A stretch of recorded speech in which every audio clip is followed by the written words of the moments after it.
아멘. 우리 하나님 말씀 보도록 하겠습니다. 하나님 말씀은 마태복음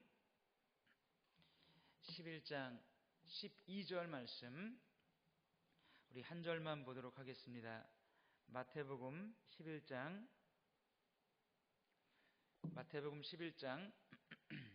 12절 말씀, 우리 한 절 같이 한번 읽겠습니다. 시작. 세례 요한의 때부터 지금까지 천국은 침노를 당하나니 침노하는 자는 빼앗느니라. 아멘. 우리 한 번 더 읽겠습니다. 한 번 더. 시작. 세례 요한의 때부터 지금까지 천국은 침노를 당하나니 침노하는 자는 빼앗느니라. 아멘. 우리 옆분 뒷분 같이 한번 인사하겠습니다. 목요일 밤에 잘 오셨습니다 하고 한번 인사하시죠. 시작. 목요일 밤에 잘 오셨습니다. 우리 한 번 더 인사하겠습니다. 큰 은혜 받을 줄로 믿습니다 하고 인사하시죠. 큰 은혜 받을 줄로 믿습니다. 아멘. 네. 오늘 이 밤에 우리 한 절인데, 이 한 절 말씀을 통해서 우리 같이 한번 은혜를 나누고 또 함께 찬양하고 기도하기를 원합니다. 할렐루야. 아멘. 자, 오늘 우리가 같이 읽은 이 12절 한 절을 보게 되면 세례 요한의 때부터 지금까지 천국은 침노를 당한다. 그리고 침노하는 자는 빼앗느니라. 이 침노한다라는 말, 침노를 당한다라는 말을 어떻게 이거를 이해하느냐, 또 어떻게 해석하느냐에 따라서 우리에게 주시는 큰 은혜와 교훈이 있습니다. 이 침노라는 단어 좀 어렵잖아요. 침노. 근데 이게 국어사전 다음 게시판에서 다음 사전을 보면 이렇게 되어 있습니다. 남의 나라를 법이나 도리에 어긋나게 쳐들어감. 이게 침노라는 단어예요. 남의 나라를, 그러니까 이렇게 법이나 도리에 어긋나서 그냥 침노하는 거예요. 우리 6.25 전쟁처럼 북한이 그냥 어느 날 갑자기 그냥 그 일요일 날 그냥 내려오듯이 그렇게 하는 걸 말하는 것입니다. 그러니까 이 침노라는 단어가 헬라어로 비아조라는 단어입니다. 비아조. 뭐라고요? 비아조. 비워조가 아니고 비아조라는 단어인데, 이 비아조라는 단어의 뜻이 어떤 말이냐면 폭력을 행사한다, 이런 말이에요. 또 강제력을 행사한다. 또 이렇게 압도한다. 또 이런 뜻이에요. 또 힘을 가한다. 이런 뜻이에요. 그래서 이 말씀이 두 가지로 해석할 수가 있어요. 침노를 당한다를 이렇게 중간태 용법으로 해석이 가능하고 또 수동태 용법으로 해석이 가능한데, 대부분의 학자들은 수동태 용법을 주장합니다. 왜냐하면 문맥이 그래요. 그래서 그래서 우리나라 이 옛날 개혁 성경이나 또 오늘 이 개혁 성경에도 똑같이 침노를 당한다라는 단어로 수동태로 표현하고 있다 이거예요. 천국이 침노를 당한다. 약간 말이 안 맞는 것 같지만 문맥상 그래요. 그러니까 침노를 당한다라는 수동태로 이것을 표현해 보면 이 비아조라는 단어가 정확히 어떤 뜻인가면 이런 뜻입니다. 천국은 폭력당한다. 천국은 압박당한다. 천국은 강제당한다. 천국은 강요당한다. 이런 뜻이 되는 것입니다. 그러니까 이것을 그냥 수동태가 아니라 중간태로 해석하는 분들은 이렇게 해석해요. 세례 요한의 때부터 지금까지 천국은 힘있게 전진해 왔고, 이렇게. 근데 문맥상으로 맞지가 않아요. 그래서 많은 그 성경학자들이 그렇게 표현하는데 저는 그게 맞다고 생각합니다. 그래서 여러 성경의 번역 성경들이 있잖아요.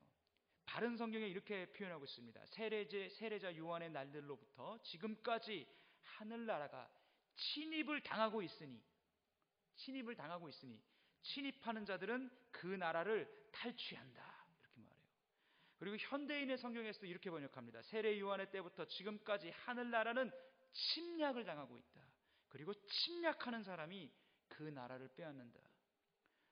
근데 킹 제임스 번역 성경에는요, 직접 번역하면 이런 뜻이 됩니다. 세례자 요한의 시대로부터 지금까지 하늘의 왕국은 폭력을 당하며 폭력배들이 강제로 그것을 빼앗느니라 이렇게 말합니다. 그러니까 예수님이 하시는 말씀이 뭐냐면은 이렇게 말하는 거예요. 천국은 세례 요한의 때부터 지금까지 침노, 즉 폭력을 당하고 있고 압박을 당하고 있고 사람들에 의해서 강제당하고 있다 이런 말이에요. 그 우리가 이런 의문이 떠오르잖아요. 누가 그러면 천국을 폭력을 가하느냐? 누구에 의해서 천국이 지금 폭력당하고 있느냐? 누구에 의해서 천국이 지금 압박당하고 있느냐? 라고 할 때 이 말씀의 의미가 어떤 의미냐면 천국에 들어가기 위해서, 천국을 얻기 위해서, 사도 바울의 고백처럼 더 나은 부활을 얻기 위해서, 천국에서 더 큰 영광과 상급을 얻기 위해서 온갖 방법으로 천국을 위해서 그렇게 폭력을 쓰는 것처럼, 천국이 폭력당하는 것 같이 그 정도로 열정적으로 천국을 위해서 사는 사람들에 의해서 그 천국은 그렇게 영광을 받고 있고 그렇게 폭력을 당한다라고 하는 뜻입니다. 그러니까 천국이 폭력을 당하고 있다. 그러니까 예수님의 이게 역설적인 표현이에요. 예수님의 역설적인 과격한 표현이에요. 천국은 천국을 들어가기를 원하는 사람에 의해서 폭력까지 당하고 있다. 강제당하고 있다. 압박당하고 있다. 예수님의 역설적인 진리가 있는 거예요. 예수님 때문에 천국을 알게 되었고 천국을 맛보게 되었고 이 땅에 있는 영광과 이 땅에 있는 소유와 비교할 수 없는 영광을 예수 그리스도를 위해서 하나님의 나라를 위해서 살아가는 사람에게 주어질 영광이 어떤 것인지를 맛보았고 경험하게 되었어요. 그 결과 어떤 일이 벌어집니까? 그 사람은 자기의 모든 소유를 다 팔아서 밭 안에 있는 그 보화를 사는 거예요. 자기의 모든 소유를 다 판다는 건 뭡니까? 자기 자신에게 폭력 행사하는 거예요. 딜을 하는 거예요. 쉽게 말하면 올인하는 겁니다. 다르게 말하면 돌려서 말하면 이 천국에 대한 상급과 영광을 알게 된 사람들에게 하나님께서 그 사람에게 결정적인 반응을 요구하고 있다는 거예요. 네가 천국을 알았다면, 네가 예수를 만났다면, 네가 예수 그리스도를 통해서 저 천국의 영광과 상급을 이제 네가 알았다면 네가 이제 어떻게 해야 되느냐? 네가 천국을 압박해라 이거예요. 천국을 들어가기 위해서 너 자신에게 그 천국을 위해서 폭력을 행사하라 이거예요. 천국을 떠밀라 이거예요. 광화문 광장에서 데모를 하는 사람들이 나옵니다. 큰 버스로 경찰들이 바리케이트를 쳐놨어요. 농성하는 사람들이 어떡합니까? 수십 명의 남자들이 어깨를 그 버스에 대고 그 버스를 밉니다. 막 밀어요. 결국은 으쌰으쌰 해서 어떻게 해요? 버스를 넘어뜨려 버리는 거예요. 정말 천국의 영광을 얻기를 원하는 사람은 그렇게 살으라 이거예요. 천국을 그렇게 떠밀으라 이거예요. 천국을 그렇게 압박하라 이거예요. 예수님의 역설적인 표현이에요.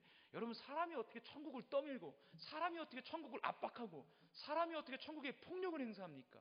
말이 안 되잖아요. 근데 역설적인 뜻이에요. 네가 정말 천국을 얻기를 원하고 그 예수를 발견했다면 네 삶에, 네 인생에 이제 결정적인 반응을 보이라 이거예요. 삶의 모든 것들이 예수 그리스도를 중심으로 모든 포커스를 맞추라 이거예요. 너의 생각, 너의 말, 너의 행동, 너의 인생의 모든 계획과 비전, 모든 것들, 네 뜻, 네 생각, 네 방법이 아닌 하나님의 방법과 하나님의 뜻과 하나님의 계획과 하나님의 섭리에 다 맞추어서 천국을 떠밀듯이 너 자신을 그렇게 강력하게 부인하는 인생으로 살아가야 한다. 그게 뭐예요? 천국은 침노를 당하나니, 침노하는 자는, 천국을 압박하는 자는, 그렇게 열정적으로 천국의 상급을 얻기 위해서 떠미는 자는 어떻게 된다고요? 침노하는 자는 빼앗느니라 되는 거예요. 그 천국을 가져간다 이거예요, 여러분. 마가복음 9장 43절에 40절 이런 말씀이 있습니다. 마가복음 9장 43절에서 47절의 말씀에 보면 이런 말씀이 있어요. 우리 영상이 있는데 한번 띄워주세요. 화면이 있는데 이런 말씀이 있습니다. 만일 네 손이 너를 범죄하게 하거든 찍어버리라. 쉬운 성경이 이렇게 말합니다. 장애인으로 영생에 들어가는 것이 두 손을 가지고 지옥 곧 꺼지지 않는 불에 들어가는 것보다 나으니라. 만일 네 발이 너를 범죄하게 하거든 찍어버리라. 다리 저는 자로 영생에 들어가는 것이 두 발을 가지고 지옥에 던져지는 것보다 나으니라. 만일 네 눈이 너를 범죄하거든 빼버리라. 한 눈으로 하나님의 나라에 들어가는 것이 두 눈을 가지고 지옥에 던져지는 것보다 나으니라. 여러분, 예수님 말씀 굉장히 과격하잖아요. 네 눈이 범죄하면 네 눈을 빼버리고, 네 손이 범죄하면 네 손을 찍어버리고, 네 발이 범죄하면 네 발을 찍어버리래요, 여러분. 그러면 우리 지금 다 사실 어떻게 되겠어요? 말이 안 되잖아요. 왜 이렇게 과격하게 얘기하는 겁니까? 왜 이렇게 말씀하시는 거예요? 눈을 빼고 손을 찢고 다리를 찢고, 무엇을 위해서요? 어떤 것을 위해서요? 네가 천국을 얻기 위해서, 네가 천국의 그 상급을 얻기 위해서, 천국의 그 영광을 더 크게 얻기 위해서 그렇게까지 하라. 천국은 폭력을 당하나니, 침노를 당하나니, 압박을 당하나니, 예수님 말씀과 동일한 의미잖아요. 내가 그렇게 천국을 얻기 위해서 어떻게 하는 거예요? 네 눈을 빼는 것, 내가 내 자신에게 폭력 행사하는 거 아닙니까? 내 자신의 손을 찍는 건 내 자신에게 폭력을 행사하는 거잖아요. 내 발을 찍는 건 내 발에 폭력을 행사하는 거잖아요. 정확한 뜻입니다, 여러분. 세례 요한의 때부터 천국은 폭력을 당하나니, 침노를 당하나니, 공격을 당하나니, 그 천국의 영광과 상급을 얻기 위해서 자기의 모든 것을 쏟아붓고, 그 인생을, 그 천국을 얻기 위한 것으로 자신의 모든 것들을 거는 자, 결국 어떻게 된다고요? 침노하는 자는 빼앗느니라, 가져가느니라. 사도 바울은 이것을 뭐라고 표현했습니까? 나는 저 부활의 표대를 보고 달려간다. 근데 그냥 부활이 아니라 나는 더 나은 부활의 표대를 보고 달려간다, 이렇게 말씀하고 있습니다. 예수님의 이 말씀이 굉장히 잔인해 보이고 과격해 보이고, 우리가 사랑의 예수님이라고 말하는데 네가 천국을 얻기 위해서 그런 폭력까지, 무력까지 행사하는 인생으로 서야 된다 이거예요. 이렇게 예수님이 요구하는 이유는 무엇입니까? 하나님 나라를 얻기 위해서 요청되는 내 자신의 폭력들이라 이거예요. 하나님 나라를 얻기 위해서 성경이 요구하는 우리 삶의 결정적인 반응이라는 거예요. 천국을 떠밀고 천국을 들어가기 위해서 내 모든 것들을 부인하고 절제하고 나를 낮추고 표대를 보고, 여러분 내 자신이 얼마나 꺾어져야 됩니까? 내 자신이 얼마나 깎여야 됩니까? 내 자신이 얼마나 부인되어져야 돼요? 힘들잖아요. 그게 뭐예요? 천국을 떠미는 거예요. 들어가기 위해서. 여러분이 천국에 들어가기 위해서, 천국의 가장 큰 영광이 위해서 얻기 위해서는 이 땅에서 결정적인 반응을 보여야 합니다. 결정적인 반응을 보여야 합니다. 우리의 모든 것들이 그리스도 중심으로 모든 것들이 포커스가 맞춰져야 됩니다. 너가 이 땅에서 예수를 알았다면, 너가 이곳에서 예수를 만났다면, 천국을 알았다면, 너가 죽음 너머에 있는 지옥을 알게 되었다면, 그리고 그 둘 중 한 곳에 너의 영원한 삶이 결정된다고 하는 사실을 네가 예수 그리스도를 통해서, 말씀을 통해서 알게 되었다면, 경험하게 되었다면, 네 자신이 이제 그것을 알고 있다면 결정적인 반응을 보여라. 하나님 앞에 결정적인 기도를 드려라. 여러분 성경에는요 그러한 예들이 무수히 나옵니다. 자기 집에 밤늦게 찾아온 친구가 있어요. 친구에게 먹을 것을 줘야 되는데 먹을 것이 없습니다. 근데 어떻게 합니까?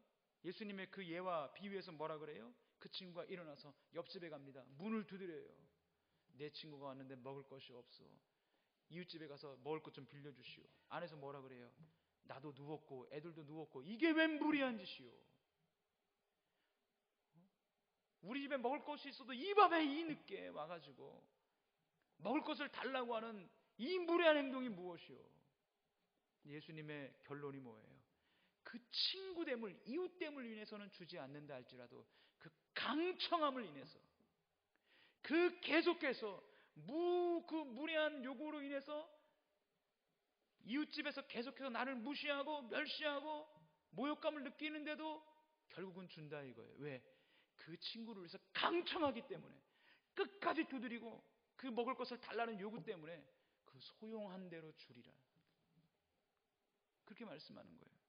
여러분 성경에 또 그런 얘기만 있습니까? 불의한 재판장에게 가서 자신의 원통함을 호소하는 과부. 여러분 재판장과 이 과부, 그 성경에 나오는데 아무런 연결고리가 없어요. 재판장은 과부의 원한을 전혀 풀어주지 않아도 됩니다. 아무런 연결고리가 없어요. 예수님이 그 재판장의 성향을 결정할 때 뭐라고 얘기했는지 아십니까? 하나님을 두려워하지 않으며 사람을 무시하는 재판관이 있는데 이렇게 딱 정해놔요. 하나님도 두려워하지 않아요. 전혀 무서워하지 않아요. 아직 하나님을 모르니까 그러겠죠. 사람도 무시해요. 전혀 사람에게 대해서 어떤 그런 게 없어요.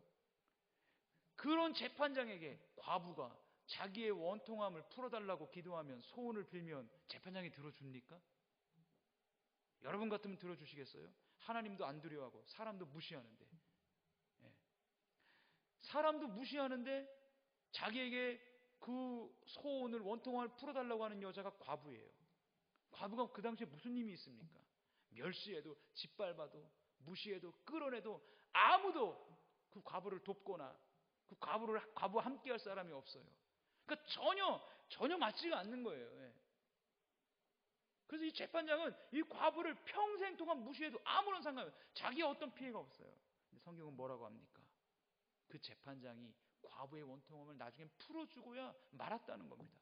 왜지요? 매일 가서 호소하니까. 매일 가서 호소하니까. 재판장을 떠미는 겁니다, 여러분. 어떤 의미에서 재판장을 때리지는 않지만 그 말로 계속해서 폭력을 행사하는 거예요. 소음. 계속해서 요구하는 거예요. 그러니까 성경이 뭐라 그래요? 내가 이 과부를 무시하고 하나님도 두려워하지 않은데 매일 와가지고 나를 이렇게 번거롭게 하니 내가 그 원통함을 풀어주리라. 하나님 말씀하시죠. 하물며 너희 천부께서 밤낮 부르짖는 자들의 원한을 풀어주지 아니하시겠느냐. 그러면서 한마디 더 하시죠. 그러나 내가 세상에 다시 올 때에 세상에서 믿음을 보겠느냐.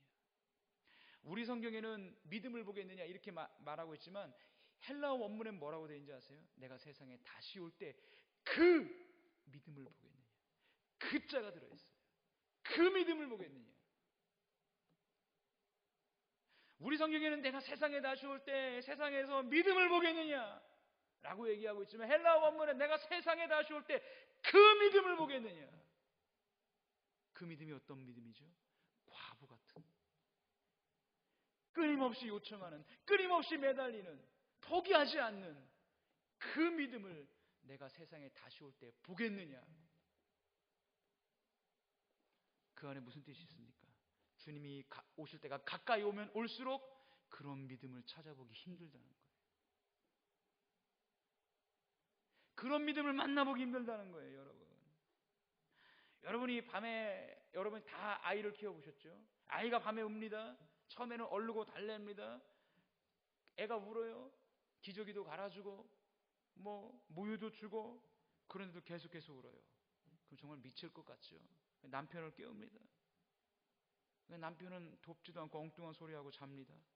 그런데도 애가 계속 울어요. 그럼 어떡하죠? 짐 챙겨서 병원으로 달려가는 거예요. 애 안고 달려가는 거예요. 애가 압박하는 거죠. 울음으로 압박하는 거죠. 할 수 있는 게 우는 것밖에 없으니까. 내가 빨리 뭔가 불편해서 계속 우니까 뭔가 조치해달라고, 알맞은 조치를 나에게 해달라고 부모를 압박합니다. 부모를 떠밉니다. 여러분, 갓난아이도 그렇다고 하면 주님이 말씀하십니다. 세례 요한의 때부터 지금까지, 주님 오실 때까지 천국은 침노를 당한다. 천국은 폭력당한다. 천국은 떠밀린다. 천국은 압박당한다. 천국은 강제를 당하고 있다. 누구에 의해서? 그 천국에서 그 큰 상급을 얻기 위해서 자신의 모든 것들을 천국에 거는 사람에 의해서 압박당하는 거예요. 예수님 말씀합니다. 내가 분명히 말한다. 그런 자는 천국을 빼앗는다. 천국은 그런 자의 것이니라. 예전에 교회에 있을 때 안도현 목사님이라는 분이 계신데 교회 부흥회를 왔습니다. 이 목사님이 다른 얘기는 다 기억이 안 나요. 근데 이거 하나만, 그 예화 하나만 참 머릿속에 남고 지금까지도 안 잊혀지더라고요. 그분이 교회에서 이제 개척교회를 했는데, 개척교회를 하니까 주일학교 아이들이 왔어요. 주일학교 아이들이 왔는데 이 애 둘이 왔는데 애들이 보니까 말을 잘 못해요. 말을 하는데 뭔가 발음도 되게 안 좋고 애들이 말을 잘 못합니다. 그래서 보니까 아버지가 없어요. 엄마랑 이 애 둘이랑 사는데 엄마가 언어가 장애가 있어요. 언어 장애, 말을 잘 못해요. 엄마가 이제 거의 이제 그걸 뭐라 그래요? 아무튼 말을 거의 못합니다. 예, 그게 있어요. 그러니까 이 두 아이가 교회를 계속 나오다 보니, 그런 상황에서 나오다 보니까 이게 교회가 좋잖아요. 나오다 보니까 어떤 일이 벌어졌냐면 말문이 트이기 시작하는 거예요. 이 애들이 교회 와가지고 집에서는 대화할 사람도 없고, 근데 교회 와서는 말문이 터지고 언어가 좋아지고 말도 하게 되니까 그 말을 못하는 그 아이의 엄마가 교회를 나오기 시작했어요. 그러니까 옛말로 좀 이렇게 벙어리라고 하잖아요. 예. 근데 그렇게 이 어머니 입장에서는 애들이 말을 하니까 너무 좋은 거예요. 너무 좋아하는 거예요. 근데 이 어머니가 어떤 일까지 벌어지냐면 이제 이 목사님이 전도하는데 전도하는 데를 따라다니기 시작해요. 한 분은 이제 그 약간 이제 시골 쪽에서 개척하셨나 봐요. 할머니 할아버지가 고초를 말리고 계시는 할아버지 할머니에게 이제 복음을 전하려고 가다가 이 목사님 배가 너무 아파가지고 잠깐 화장실 갔다 오겠다고 이제 간 거예요. 그래서 옛날에 뭐 좀 시골 화장실은 이렇게 뭐 여러 가지가 있잖아요.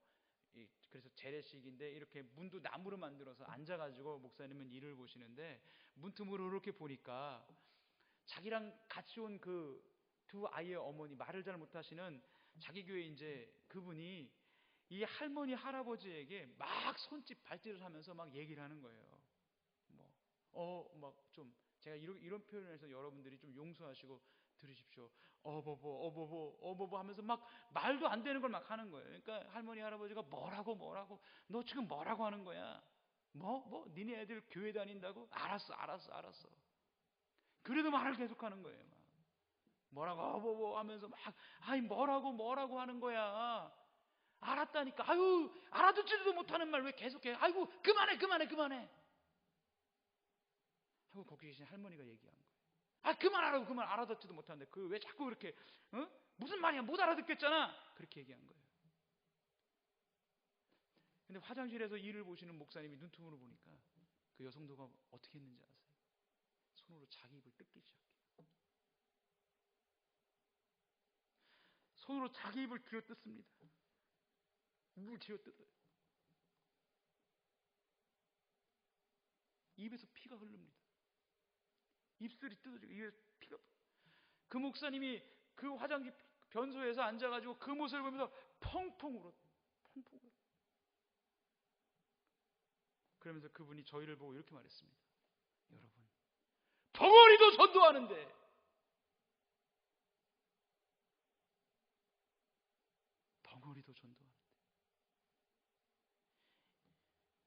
여러분들은 멀쩡한 입 가지고 뭐 하고 계십니까?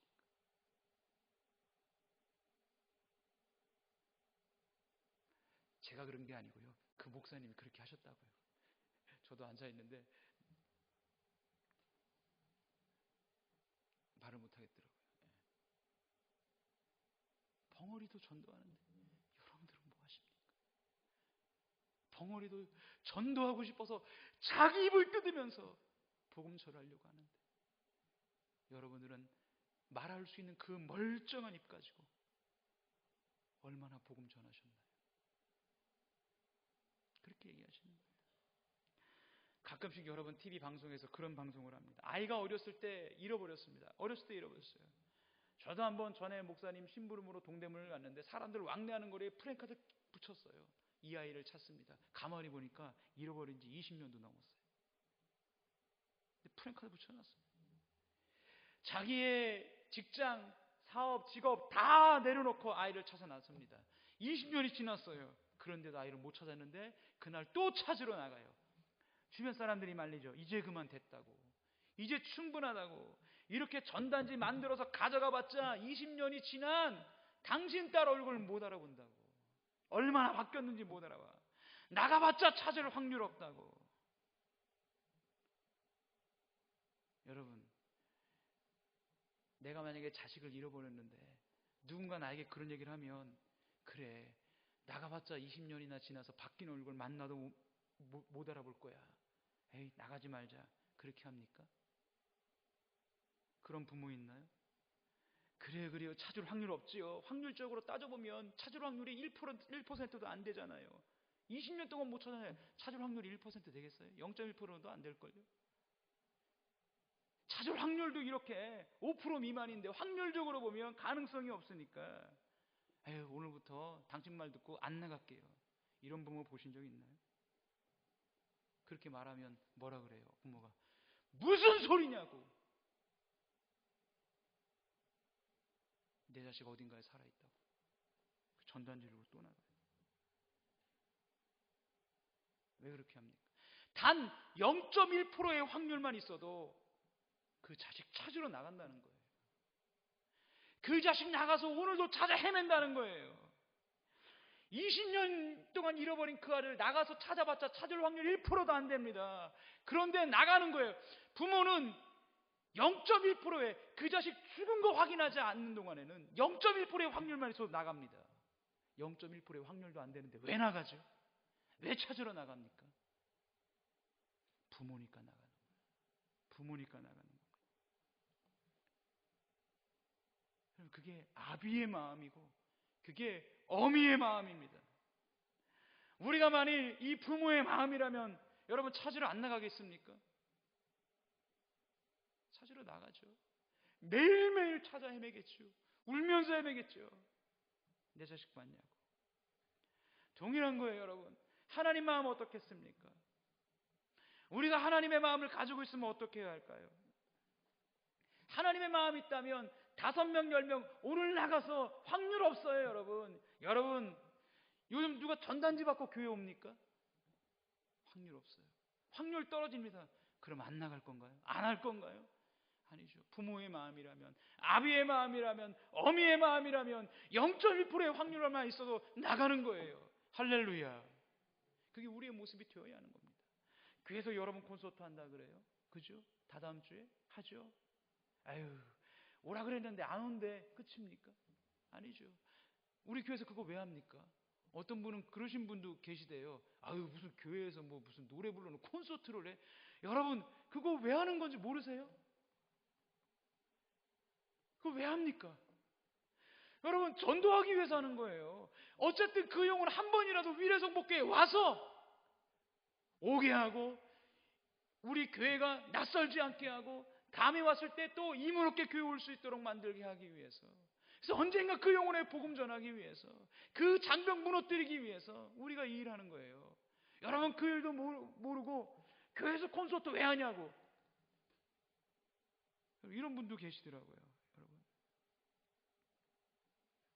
제가 그 40대에 목회를 하셔가지고 그 순복음교회 목사님인데, 그분은 너무 기도를 많이 하셔가지고 그 무릎에 연골이 다 나가버렸대요. 그래서 계단을 올라갈 때는 그냥 올라가는데 내려갈 때는 벽을 잡고 내려가야 돼요. 그런 분도 계시더라고요. 그분이 책을 썼는데 책 제목이 이렇습니다. 마음이 있으면 길이 보이고 마음이 없으면 핑계가 보입니다. 그 참 많이 와닿았어요. 마음이 있으면 마음이 있으면 같은 일이라도 어려워도 길이 보이고 마음이 없으면 핑계만 보인대요. 여러분, 얼마나 우리를 잘 드러내는 말씀, 그 책 제목인지 몰라요. 마음 없어봐요, 여러분. 할 수 있어도 안 해요, 여러분. 핑계만 되는 거예요.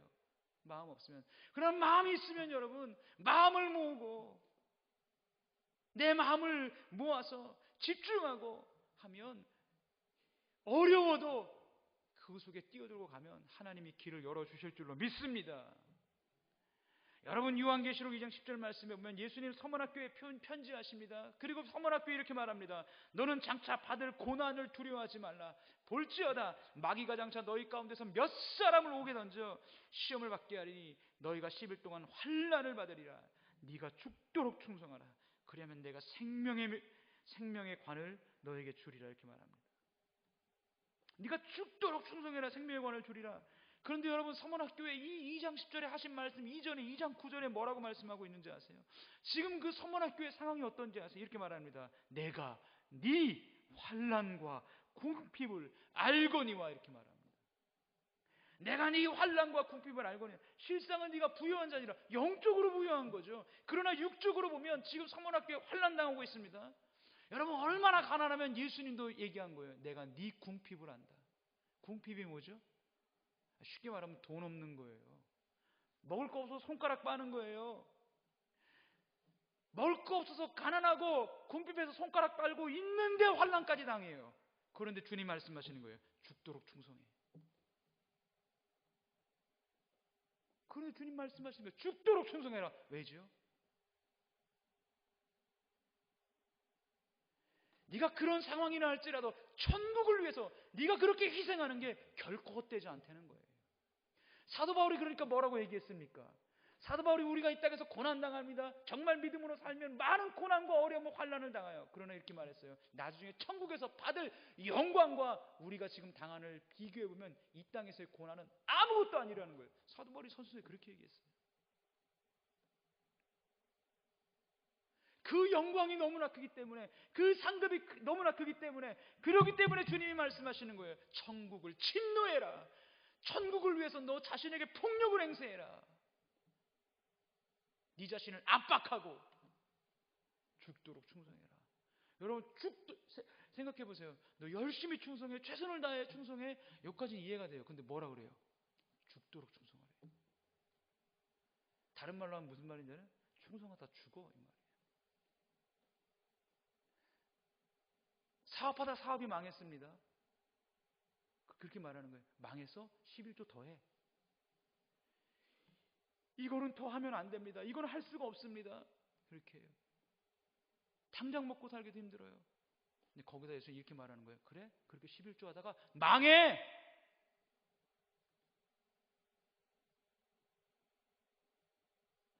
그렇게 하나님 앞에 들이다 망하면 하나님이 책임져. 할렐루야. 그 말이에요. 죽도록 충성하라는 그 말이에요.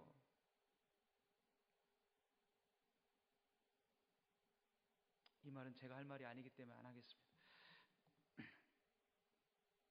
서문학교에 그렇게 얘기했어요. 여러분, 그 천국을 침노하는 거예요. 천국을 떠미는 거예요. 들이미는 거예요. 여러분, 쉽지 않아요. 어렵습니다. 여러분, 쉬운 거 아니에요. 여러분, 그렇다고 포기해야 할까요? 우리의 관심을 끊어야 할까요? 예전에 사역할 때 한 집사님이 있습니다. 집사님이에요. 교회 얘기를 들어보니 주일 낮에만 나오세요. 이분이 주일 낮에만 몇 번씩 신방 가고 수요일도 오세요. 금요일도 오세요. 또 목요일 이렇게 교회에서 좀 한 가지 섬기시고 하면 참 좋겠습니다. 못 사는 것도 아니에요. 좀 사세요. 주일 낮 예배만 딱 나오세요. 뭐 가끔씩 그것도 저도 안 나올 때도 있고. 그 얘기를 들어보니까 옛날에 교회에서 엄청 충성 열심히 했어요. 봉사도 많이 하시고. 근데 왜 그렇게 됐냐? 교회 다니면서 사람들 때문에 시험 들었어요. 사람들 때문에 상처받았어요. 그래서 어떻게 됐느냐? 20년째 주일 낮 예배만 나오는 신자가 되었습니다. 낮 예배만 나온다 그래서 그게 잘못됐다고 얘기할 수는 없죠. 낮 예배만 나온다 그래서 그게 뭐 이상하다 이렇게 얘기할 수는 없습니다. 그러나 그분에게는 아니라 이거예요. 그분에게는 아니에요. 그분에게 요구하시는 하나님의 충성이 있어요. 수준이 있어요. 과거로 돌아가서 멈춰버렸어요. 더 충성한다는 것이 포기되었고, 포기된 상태로 신앙이 안주해서 여러분 안주한 신앙으로 계속해서 가는 거예요. 포기된 상태로 있는 것, 거룩하게 살기로 포기하는 것, 천국을 침노하는 자로 살기로 포기하는 것, 전도하기를 포기하는 것, 예배드리기를 포기하는 것, 천국을 침노하지 못하는 자의 모습입니다. 제가 옛날에 책 제목을 봤는데 책 제목이 이렇게 되어 있습니다. 나이 드는 것은 두렵지 않다. 그러나 열정을 잃어버리는 것은 두렵다. 정말 많다고 생각해요. 여러분, 피터 드러커라고 하는 사람이 90세가 넘어서 그 사람이 죽었지만 경제학자인데 그 사람이 90세가 넘어서 가는 강연에 한 타임의 강연에 돈을 헤아릴 수 없어요. 얼마나 경제학에 쉽게 말하면 고전이고 아주 피터 드러커라는 사람이 있습니다. 저도 몇 권 읽었어요. 내용이 경영학에 대한 책이지만 굉장히 좋습니다. 근데 그분이 한 얘기 중에 어떤 얘기냐면 주세페 페르디라는 사람이 있습니다. 이 사람이 어느 날 이 피터 드러커가 젊었을 때 오페라를 자주 갔는데 어느 날 오페라를 봤는데 오페라의 음악이 너무 힘찬 거예요. 너무 역동적인 거예요. 활기차고 음악이. 도대체 이 사람이 누구냐 찾아봤더니 거의 90, 80 후반의 노인이에요.